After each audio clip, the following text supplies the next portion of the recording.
Okay. Well, like you said, it started out in Washington. I learned the game myself about 7 years ago down in Florida.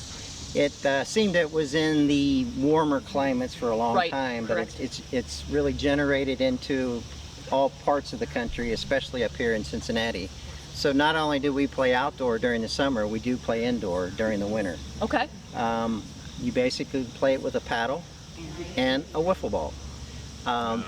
The outdoor balls have about 40 holes in the outdoor balls because of the wind. It helps with wind that they don't blow as hard. Makes sense. And the indoor balls have about 26 holes. So you don't need as many holes for indoor than you do for outdoor. A game is played normally 2 people against the other 2 people on the other side. And you play a game to 11. You have to win by 2.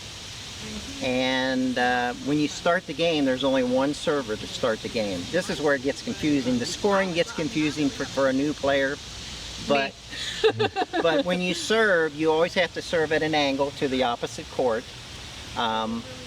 So you play the game to 11, but when you start the game, you have to have only one server. So automatically, everybody gets to serve twice. Okay. But when you start the game, that person only gets to serve once. Gotcha. So you're already the second server. Okay. So when you say it, you always have to say your score. So it'll be 0-0. Right. And us starting the game, you would be number 2 server already. Okay. Okay. So Gotcha. we serve until we fault, and you just switch back and forth if you keep scoring until you fault, and then the play would go on the other side. There's a double bounce rule in this game, that when we serve, the ball has to bounce on the other court, and then when they return it, it has to bounce in our court. Okay.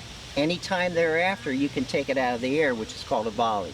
You can volley the ball out of the air after the bounce. They call it the bounce rule. Okay. So it has to bounce once over there and bounce once here.